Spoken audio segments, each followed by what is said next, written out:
శ్రీమద్ భగవద్గీతలో శ్రీకృష్ణుడు చెప్తాడు, ప్రకృతి త్రిగుణాత్మకమైనది, ప్రకృతి యొక్క ప్రభావం మనుషులపైన ఉంటుంది, తదనుగుణంగా వాళ్ళు ఈ త్రిగుణాలను తీసుకొని ప్రవర్తన అనేది ఏ విధంగా చేస్తారు అనే అంశం మీద ఇక్కడ మాట్లాడదాం. త్రిగుణాలు అంటే తమస్, రజస్ అండ్ సత్వ. ఈ 3 గుణాలు అనేటివి ఉంటాయి.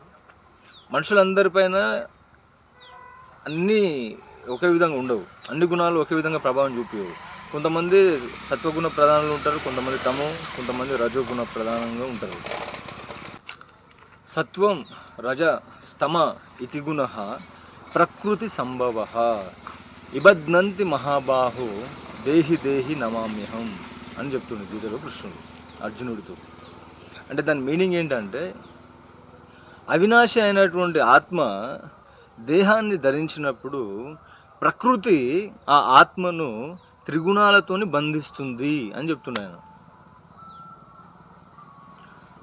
అంటే అది ఏ విధంగా ఉంటుందంటే, ఈ జన్మ పరంపరలో సాధన ద్వారా ఒక్కొక్క గుణం నుంచి ఎవాల్వ్ అవుతుంటాడు మనిషి. మొట్టమొదట తమస్సు ఉంటుంది, ఆ తర్వాత రజస్లోకి వస్తాడు, ఆ తర్వాత సత్వ. కృష్ణుడు మనల్ని సత్వంలో నిలబెట్టి చివరికి దాన్ని కూడా వదిలిపెట్టేసేయమంటాడు. అదే ముక్తి అంటాడు ఆయన. అంటే ఇప్పుడు తమస్ అనేటువంటి ఆ గుణంలో ఉన్న వాళ్ళ బిహేవియర్ ఎట్లా ఉంటుంది అంటే, ఫిజికల్గా మనకి బయట నుంచి చూస్తే ఏమి అపియర్ కాదు అది. వాళ్ళ బిహేవియర్, వాళ్ళ ఆలోచనలు, వాళ్ళ మాటలు, వాళ్ళకు ఉన్నటువంటి లక్ష్యాలు, వాటిని బట్టి వాళ్ళు ఏ గుణ ప్రధానంగా ఉన్నారు అనేది మనం చెప్పవచ్చు. శరీర సంబంధమైన వాళ్ళు అంటే శరీర సంబంధమైన ఆలోచనలు, దానికి సంబంధించినటువంటి లక్ష్యాలు కలిగి ఉన్న వాళ్ళు తమస్సులోకి వస్తారు. అంటే తినడము, తాగడము, పడుకోవడము, sexual pleasure, only body related thinking ఉంటుంది వీళ్ళకి.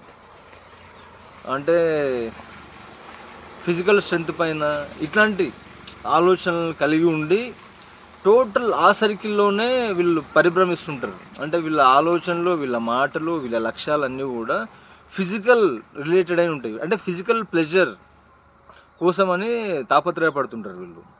ఇక రజస్ చూస్తే వీళ్ళు మనస్సు ప్రధానంగా బతుకుతుంటారు.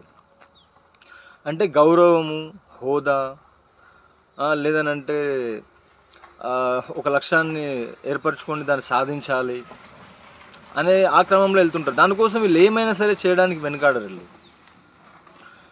అట్లా చేస్తే లా ఆఫ్ ద ల్యాండ్ ఊరుకోదు. కాకపోతే వీళ్ళ కమిట్మెంట్ అనేది ఆ విధంగా ఉంటుంది.